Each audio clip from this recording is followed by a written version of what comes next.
సూత్రాన్ని దశ దిశలకు కూడా చూపిస్తూ ఉన్నారు. కళ్యాణ మండపంలో ఉన్నటువంటి అర్చక స్వాములు ఇప్పుడే మాంగళ్య పూజ అయిన తర్వాత స్త్రీ సూక్త భూసూక్తాలతో పుష్పోదక స్మరణ స్నానం అయిన తర్వాత ఆ మాంగళ్యానికి ఒక్కసారిగా నమస్కారం పెట్టండి. ఆ మాంగళ్యం చేసి కళ్ళారా చూస్తే చాలు మనకు ఏ స్త్రీలు చూసినట్టయితే ఆ స్త్రీల యొక్క మాంగళ్యానికి ఉన్నటువంటి శక్తి పెరుగుతుంది, వారు నిత్య సుమంగళులవుతారు అని చెబుతూ ఉంటారు అమ్మవారి యొక్క మాంగళ్యం.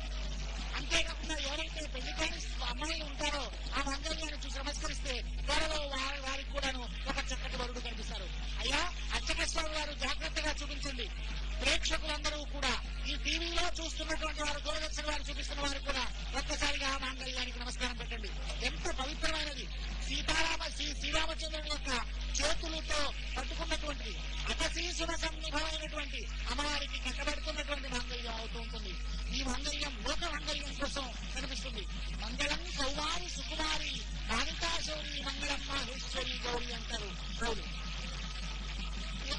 సీతారామచంద్ర స్వామి ఎంత గిరిగా ఉన్నాయా ఒక్కసారిగా నాకు ఆ మంగళ సూత్రాన్ని ఆ శ్రీ సీతారామచంద్ర స్వామి యొక్క పలుపున ఆ సీతారామచంద్రుడి యొక్క కథలతో అమ్మవారి యొక్క మెడలో అలంకరించబడింది. జై సీతారామచంద్ర స్వామికి జయని ఒక్కసారిగా అందరూ కూడా దశ దిశలో అమ్మవారి యొక్క ముఖంలో సిగ్గు మొక్కైపోయినట్టుగా ఉంది. అమ్మా ఒక్కసారి తలపైకిస్తమ్మా, పాదాభివందనం చేయండి బాబా. ఎంత గిరిగా ఉన్నావు తల్లి. ఈ ముఖంలో ఆ సాక్షాత్తు పరాశక్తి కనిపిస్తుంది. అక్కడ ఉన్నటువంటి అర్చక స్వాములందరూ కూడా ఒళ్ళు గదులు పడుస్తుంది, రోమాంచికవుతూ ఉంది. ఇక్కడ ఉన్నటువంటి ఏడుగురు నచ్చిపోయారు. ఆ వెనకాల ఉన్నటువంటి ఇదిగో సీతాదేవి యొక్క ముఖార ఇంద్రాన్ని చూస్తున్నారు.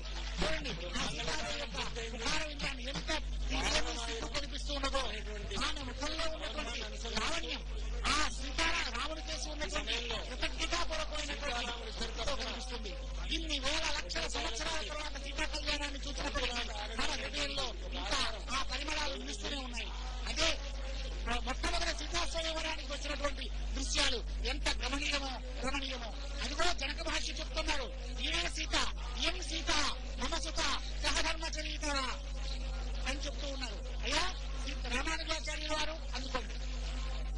జనక మహారాజు శివధనుర్భంగం తర్వాత రాముని చేతిలో మంత్రపూత జలం చేత మంత్రపూతం తర్వాత సమర్పించారు. అప్పుడు అంటాడు, ఇయం సీత మమ సుత సహధర్మ చరీతవ ప్రతీక్షైన ప్రాణి గురుమాడిన పతివ్రత మహాభాగ ఛాయ అనుసారిణి.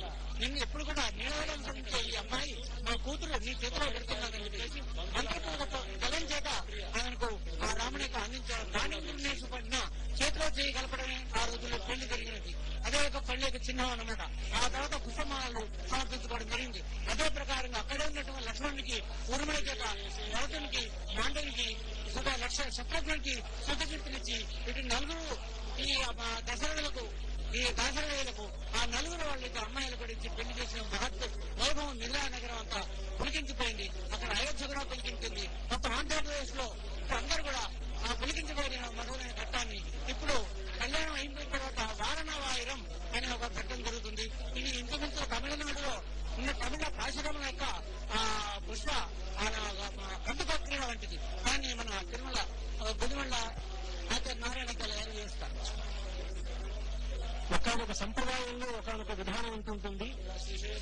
గోదాదేవి చెప్పినటువంటి వారణం అంటే ఏనుగు, ఆయురం అంటే 1000 ఏనుగులు కలలో కనిపించాయి గోదాదేవికి.